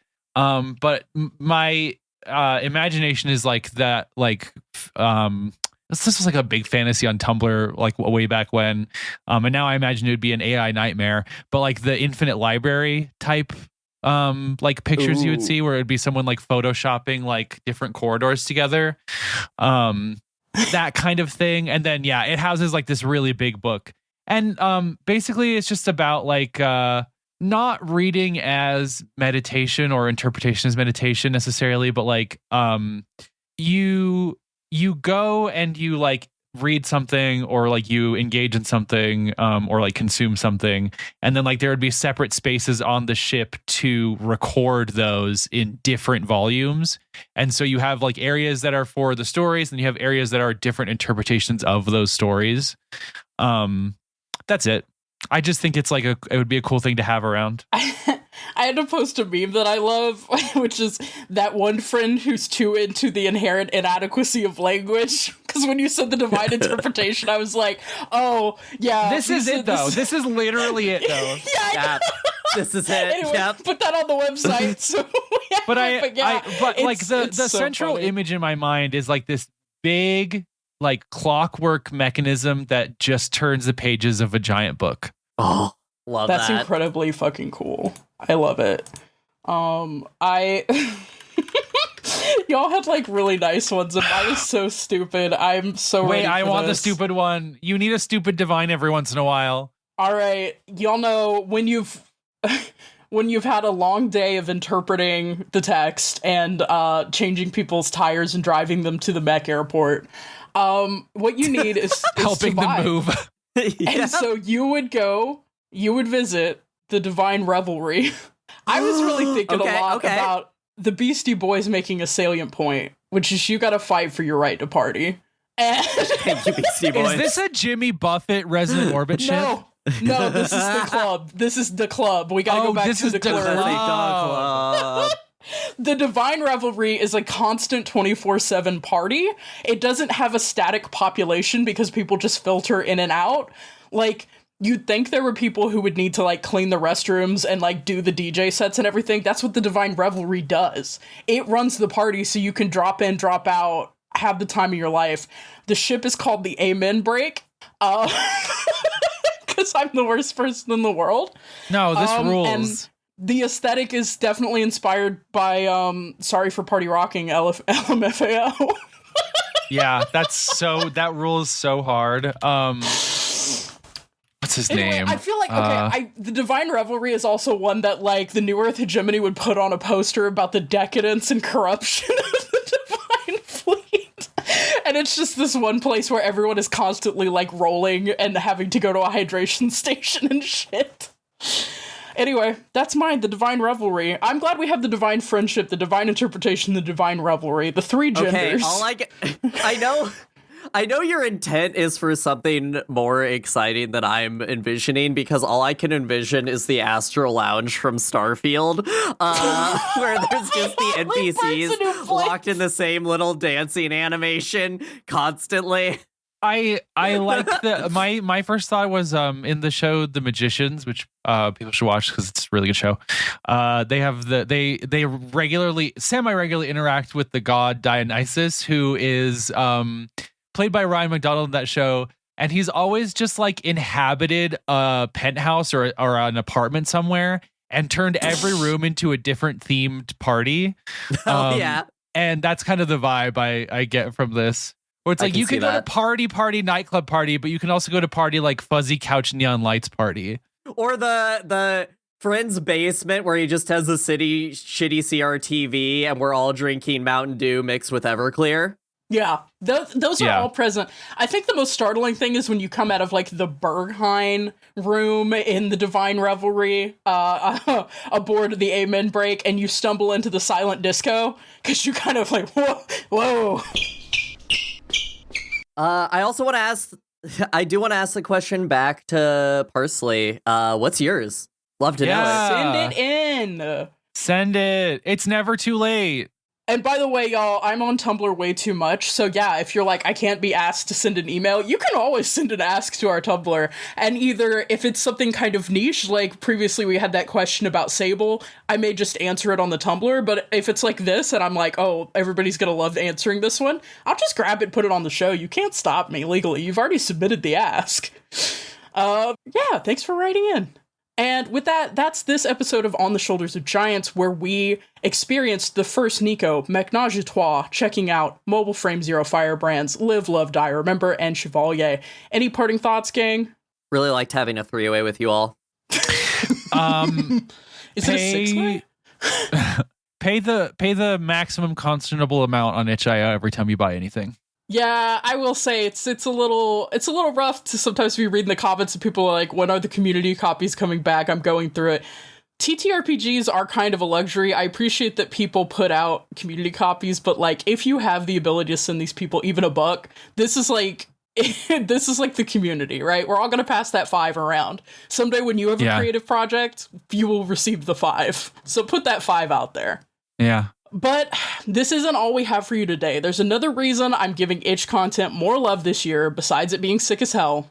This July, OSG will be hosting the Locked In Mech Game Jam on itch.io.